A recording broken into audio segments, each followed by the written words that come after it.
वाह शालिनी, यहाँ तो कितना मजा आ रहा है। मुझ गरीब ने तो कभी सपने में भी नहीं सोचा था कि मैं भी कभी मनाली की इन बर्फीली वादियों का लुत्फ उठा पाऊंगी। अगर तुम ना होती तो मैं कभी ये बर्फबारी एंजॉय नहीं कर पाती। इसमें सोचना क्या, अरे तू तो मेरी जान है, मेरी बेस्ट फ्रेंड है। तेरे लिए ये छोटा सा ट्रिप क्या, बल्कि मेरी जान भी हाजिर है।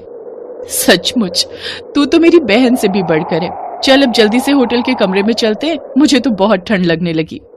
अच्छा तुझे ठंड लग रही है, ठहर अभी मैं तुझे बताती हूँ। इतना कहकर शालिनी उसे बर्फ के गोले मारने लगती है। तभी उनके साथ आए उनके कॉलेज के दोस्त आपस में बात करते हुए कहते हैं, इस गरीब के तो कितने मजे हैं जो शालिनी की दौलत पर मुफ्त में ऐश कर रही है। ए तू कौन होता है ये सब बोलने वाला? ये पैसे मेरे हैं, मैं इनसे जो जी में आए करूं, तुम्हें इससे क्या? चलो अब निकलो यहाँ से। वो सब वहाँ से चले जाते हैं, लेकिन उन सब की बातें सुनकर प्रज्ञा रोने लगती है। शालिनी क्या तुम्हें भी ऐसा लगता है कि मैं तुम्हारा फायदा उठाती हूँ? प्रज्ञा तू भी क्या उन लोगों की बातों को दिल पर लगाकर बैठ गई? अरे अमीर गरीब होने से मुझे कोई फर्क नहीं पड़ता। मैं तो बस इतना जानती हूँ कि तुम मेरी बेस्ट फ्रेंड हो और मुझे जब भी तुम्हारी जरूरत होती है तू हमेशा मेरे साथ खड़ी रहती है। बस इतना ही मेरे लिए काफी है। दोनों सहेलियां एक दूसरे के गले लग जाती हैं। फिर वो वापस दिल्ली आ जाती हैं। दरअसल प्रज्ञा की अगले हफ्ते शादी थी और उसका हमेशा से मन था कि वो मनाली जाकर एक बार बर्फबारी जरूर देखे। इसलिए शालिनी उसे अपने साथ मनाली घुमाने ले गई थी। अगले हफ्ते मेरी शादी है, मुझे नहीं पता था कि मैं तुझसे इतनी जल्दी बिछड़ जाऊंगी। अब हम दोनों कैसे मिल पाएंगे एक दूसरे से? प्रज्ञा तू चिंता मत कर, मेरा जब भी मन होगा मैं तुझसे मिलने आ जाया करूंगी तेरे ससुराल। दोनों ही पक्की सहेलियां होती हैं, उनमें अटूट प्यार होता है। ऐसे प्रज्ञा की शादी हो जाती है और वो ब्याह कर अपने गरीब ससुराल आ जाती है। तो वहीं उसकी शादी अटेंड करने के बाद शालिनी आगे की पढ़ाई के लिए लंदन चली जाती है। शादी के बाद प्रज्ञा अपने ससुराल में और भी ज्यादा गरीबी के दिन काटती है। सर्दियों का वक्त था, बाहर बड़ा ही कोहरा था। प्रज्ञा आंगन में रस्सी पर टंगे कपड़े उठाई रही होती है कि तभी बहुत तेज बारिश और बर्फबारी भी होने लगती है। हे भगवान कितनी ठंड है, ऊपर से इस बारिश और बर्फबारी में तो ठंड और भी ज्यादा लग रही है। इस बर्फबारी को देखकर तो मुझे शालिनी की याद आ गई। बहू खाने की तैयारी कर ले। माँ जी मैंने सब्जी बना दी है और आटा भी लगा दिया है, अब बस जैसे ही वो आ जाएंगे तो गर्मा गर्म रोटी लगा दूंगी। तभी कोई दो लोग उसके पति को सहारा देकर अपने साथ लाते हैं। क्या हो गया जी, आपकी ये हालत कैसे हो गई? ये रोड क्रॉस कर रहे थे तो तेज बारिश में एक ट्रक इन्हें टक्कर मार गया। वो तो भगवान का शुक्र है कि इन्हें ज्यादा चोट नहीं आई। इसके बाद प्रज्ञा अपने पति आलोक की खूब सेवा करती है, साथ ही हल्दी का लेप उसके घावों पर लगाती है। ऐसे ही 3 दिन बीत जाते हैं, लेकिन ठंड थी कि लगातार बढ़ती जा रही थी। प्रज्ञा बहुत ज्यादा ठंड लग रही है, थोड़ी आग जला दो तो मैं ताप लूं। ठीक है जी, लेकिन घर में लकड़ियां बहुत कम बची हैं और बारिश के कारण जंगल में सारी लकड़ियां गीली पड़ी हैं। फिर प्रज्ञा उन थोड़ी सी लकड़ियों से आग जला देती है, लेकिन कुछ ही देर में सारी लकड़ियां जलकर खाक हो जाती हैं। फिर आलोक वैसे ही ठंड से कांपने लगता है, जिस कारण उसे तेज बुखार भी आ जाता है। ये देख प्रज्ञा और उसकी सास रोने लगती है। ना जाने भगवान ने और कितने कष्ट लिखे हमारी जिंदगी में। आज एक लाचार पत्नी अपने बीमार पति के लिए कुछ नहीं कर पा रही। काश मेरी सहेली शालिनी मेरे पास होती तो उसके कंधे पर सर रखकर मैं थोड़ा रो लेती तो मेरा दुख कुछ कम हो जाता।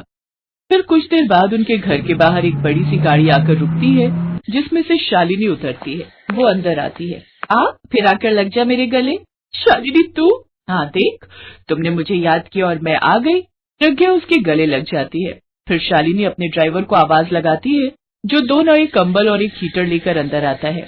ये ले प्रज्ञा, ये तेरी सहेली की तरफ से तेरे लिए। मैं जानती हूँ तुझे ठंड ज्यादा लगती है ना, तू सचमुच कितनी अच्छी है शालिनी। फिकर नॉट जानी, अब तेरी बेस्ट फ्रेंड आ गई है ना, ये सब कुछ ठीक कर देगी। फिर शालिनी कार में से और भी ढेर सारा सामान जैसे फ्रूट्स और खाने पीने का सामान प्रज्ञा को देती है। साथ ही उसे 80,000 रुपए देती है और उसके पति का इलाज एक अच्छे अस्पताल में करवाती है। उसके बाद उन दोनों को अपनी ही कंपनी में नौकरी दे देती है। अब प्रज्ञा के गरीबी के दिन खत्म हो जाते हैं और वो और उसका पति अब पैसे जोड़कर एक बड़ा पक्का घर ले लेते हैं, जिसमें वो खुशी खुशी रहने लगते हैं।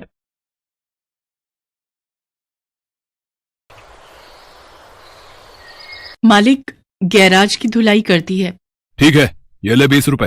हर हफ्ते आकर गैराज की धुलाई कर जाया कर, ठीक है? मालिक 20 तो बहुत कम है। मुझे मुकेश बता रहा था आप उसे 50 रुपए देते थे। मालिक बहुत मिट्टी और धूल जम रही थी, बहुत समय लग गया धुलाई में। मुकेश कौन होता है बताने वाला, क्या करना है क्या नहीं है? करना है तो 30 रुपए में कर ले, वरना मैं कोई और ढूंढ लूंगा। सरिता के लिए वो 30 रुपए भी बहुत कीमती थे। एक गरीब विधवा औरत जो कि अपने पति के जाने के बाद अपनी 3 बेटियों को पाल रही है। सरिता झाड़ू पोछे के काम करके गुजारा करती है। सर्दियों की कड़कड़ाती ठंड में ठिठुरती हुई वो पूरा दिन काम करके शाम को घर लौटती है। वो जिस झुग्गी में अपनी बेटियों के साथ रहती थी वो किराए की थी और किराया था 300 रुपए। कुछ दिन पहले ही सरिता जिस घर में काम करती थी वो काम उसका छूट गया। इस कारण सरिता बहुत परेशान थी। मालकिन, कपड़े धुल गए हैं, मैं चलती हूँ। अरे रुक, ऊपर की छत की धुलाई तो तूने की ही नहीं, रोजाना बहाना बना देती है। कल धो दी थी मालकिन, साफ है छत। नहीं, मुझे कुछ नहीं सुनना, चुपचाप जाकर छत की धुलाई कर।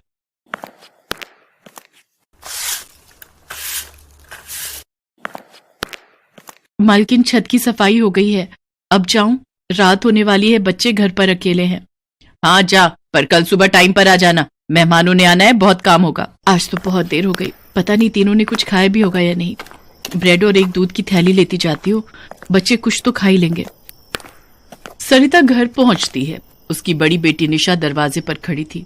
क्या हुआ निशा, दरवाजे पर क्यों खड़ी है? कितनी ठंड हो रही है? माँ, पूजा की तबीयत ठीक नहीं है, उसे बहुत तेज बुखार है। अरे पूजा, क्या हुआ बिटिया? माँ, बहुत ठंड लग रही है। हे भगवान, तेरा तो बदन तप रहा है। रुक, मैं तेरे लिए दवाई बनवा कर लाती हूँ। सरिता पड़ोस में बनी दवाई की दुकान पर जाती है और सारी परेशानी बताती है। दुकानदार सरिता को दवाई की खुराक बनाकर दे देता है। ये ले पूजा, एक ब्रेड का पीस खाकर दवाई ले ले, तेरे को अभी आराम आ जाएगा। मालकिन, मेरी बेटी की तबीयत बहुत खराब थी, मैं इसीलिए नहीं आ पाई। मैं तो कभी भी छुट्टी नहीं करती, ऐसे काम से मत निकालो।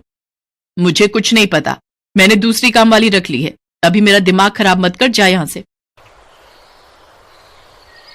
सरिता को पड़ोस में रहने वाले मुकेश ने गैराज में धुलाई का काम दिलवाया।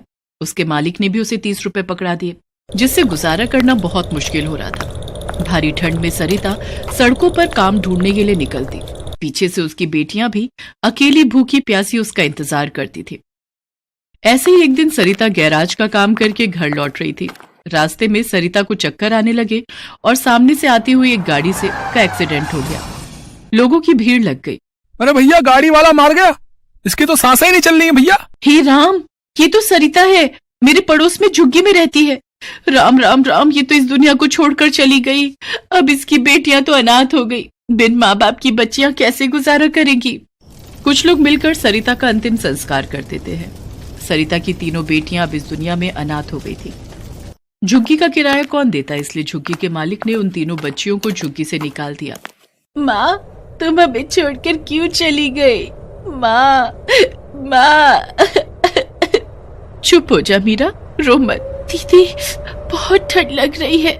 चलो सामने पेड़ के नीचे बैठते हैं, वहां थोड़ी कम हवा लगेगी। पूजा, तू मेरा स्वेटर भी पहन ले, इससे तुझे कम ठंड लगेगी। पर दीदी, आप क्या पहनोगी? आपको भी तो ठंड लगेगी।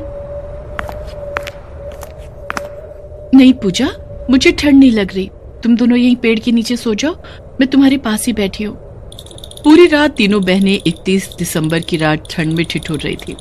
आसपास नए साल की धूम का बहुत शोर था। निशा दीदी, ये पटाखों की आवाज कैसी आ रही है? आज तो दिवाली भी नहीं है। अरे नया साल है कल, इसीलिए लोग नए साल की खुशी में पटाखे छोड़ रहे हैं। लेकिन दीदी, बाहर तो बहुत ठंड है, इतनी ठंड में लोग नए साल पे पटाखे जला रहे हैं, इन्हें ठंड नहीं लग रही दीदी? नहीं, क्योंकि उन सब ने बहुत गर्म स्वेटर और कोट पहने हैं, इसी कारण उन्हें ठंड नहीं लग रही। निशा दीदी, जैसे मैंने 2 स्वेटर पहने हैं। हाँ मेरी प्यारी बहना, पर दीदी आप तो ठंड से कांप रहे हो।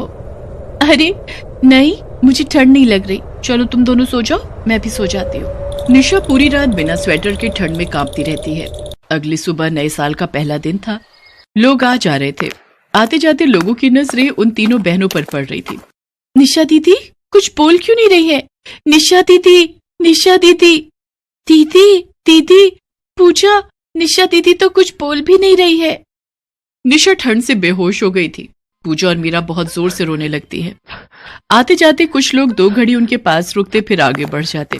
कोई भी उन बच्चों की सहायता के लिए आगे नहीं आया।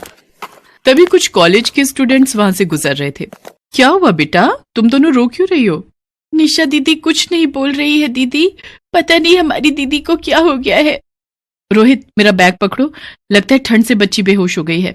हमें इस बच्ची को हॉस्पिटल लेकर जाना होगा। रोहित, जल्दी से कैब बुक करो। सिया, मेरे बैग में एक शॉल होगा, निकाल दे। ये लो तान्या।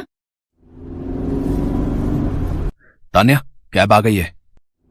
तान्या नाम की वो लड़की अपनी शॉल से निशा को अच्छे से लपेट लेती है और वो सब तीनों बच्चियों को लेकर हॉस्पिटल पहुंचते हैं। डॉक्टर समय पर निशा का इलाज करते हैं और कुछ देर बाद निशा को होश आ जाता है। निशा अपने बारे में बताती है। तीनों बहनों की दुख भरी कहानी सुनकर तान्या और उसके फ्रेंड्स बहुत दुखी होते हैं। तुम लोग चिंता मत करो बच्चों, अब तुम्हें ठंड में यूं सड़कों पर भटकना नहीं पड़ेगा। तान्या के पापा की शहर के एक अनाथ आश्रम में जान पहचान थी। तीनों बच्चियों को अनाथ आश्रम में भेज दिया जाता है, जहां पर उनकी बहुत अच्छे से देखरेख होती है। तीनों बच्चियों की जिंदगी संवर जाती है। अब उन्हें वहां पर पढ़ने, लिखने, खेलने, कूदने को मिलेगा। गर्मी, सर्दी और बरसात के मौसम में सड़कों पर भटकना नहीं पड़ेगा। उन युवाओं की बदौलत आज सरिता की तीनों अनाथ बेटियों को एक परिवार मिल जाता है। अपने जैसे बहुत से बच्चे मिल जाते हैं जो वक्त और गरीबी के मारे हुए हैं, जो इस दुनिया में अनाथ है। निशा, पूजा और मीरा तीनों बहनें मिलकर अब उसी अनाथ आश्रम में सबके साथ रहने लगी। हेलो दोस्तों, कैसे हैं आप सब? हमारी कहानियां देखने के लिए हमारे चैनल को सब्सक्राइब कीजिए और हाँ, बेल आइकॉन पर क्लिक करना मत भूलिएगा।